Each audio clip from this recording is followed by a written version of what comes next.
This is the sixth lecture in the course, The State of the United States Economy and Society.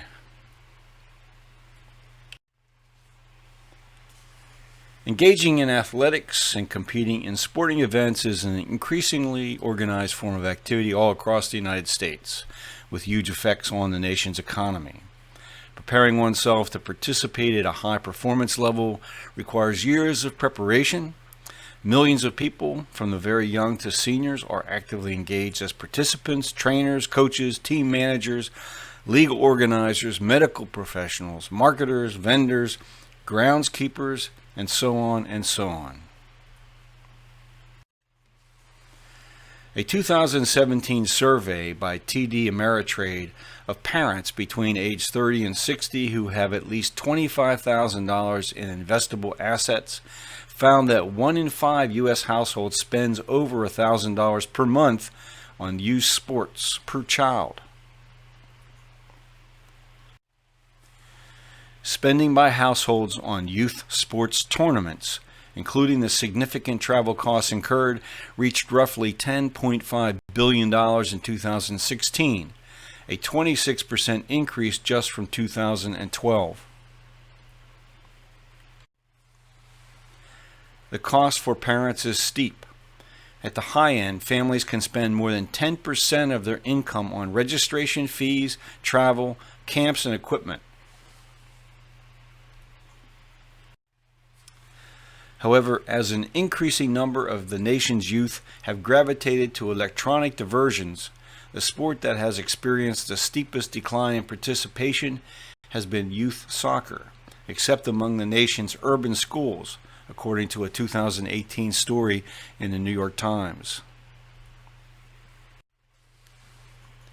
The Times wrote, "Over the past 3 years, the percentage of 6 to 12-year-olds playing soccer regularly has dropped nearly 14% to 2.3 million players, according to a study by the Sports and Fitness Industry Association, which has analyzed youth athletic trends for 40 years. The number of children who touched a soccer ball even once during the year, in organized play or otherwise, also has fallen significantly." A 2018 study by the Knight Commission on Intercollegiate Athletics states that annual spending on sports by public, nonprofit universities in the largest conferences now exceeds $100,000 per student athlete, which is around 8 to 12 times the amount spent on academics per full-time student. More than 20 universities spend more than $200,000 per football player. Part of the cost is paid by fees charged to all students. Schools compete with huge salaries and program expansion plans to attract winning coaches. Millions of dollars are borrowed to finance the construction of new athletic buildings, stadiums, state-of-the-art technologies, travel costs, recruiting, scholarships for student athletes, and growing staffs.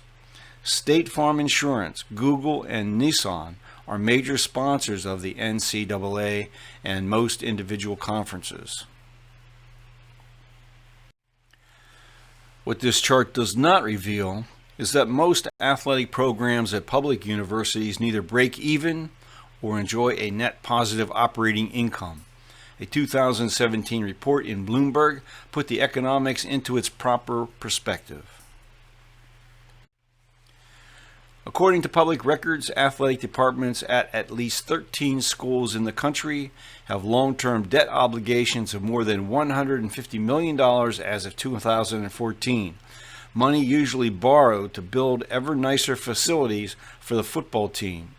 For some schools, millions in TV money can support a high level of debt service. The major television networks pay the various conferences tens or hundreds of millions of dollars for the rights to broadcast football, basketball, and other intercollegiate sports. Digital live streaming may be a game changer.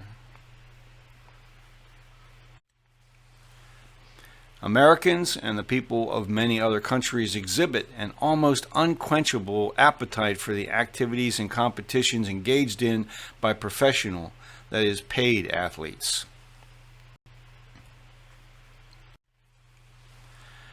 By a significant margin, the National Football League generates the largest annual revenue of all professional sports leagues. The league consists of 32 teams, each paying players, coaches, and all other personnel around $190 million in 2018. The league's total annual payroll is therefore around $6 billion.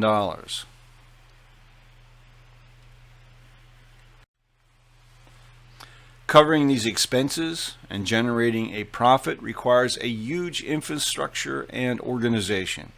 Games require stadiums seating up to 100,000 fans. Stadiums are all surrounded by huge parking areas. Team merchandise is for sale at the stadiums and online. Food and beverage sales generate significant revenue. The league earns $5 billion a year for broadcasting rights. And then there is this. An estimated $150 billion is wagered illegally on sports every year in the United States, some $95 billion of which is wagered on NFL and college football games.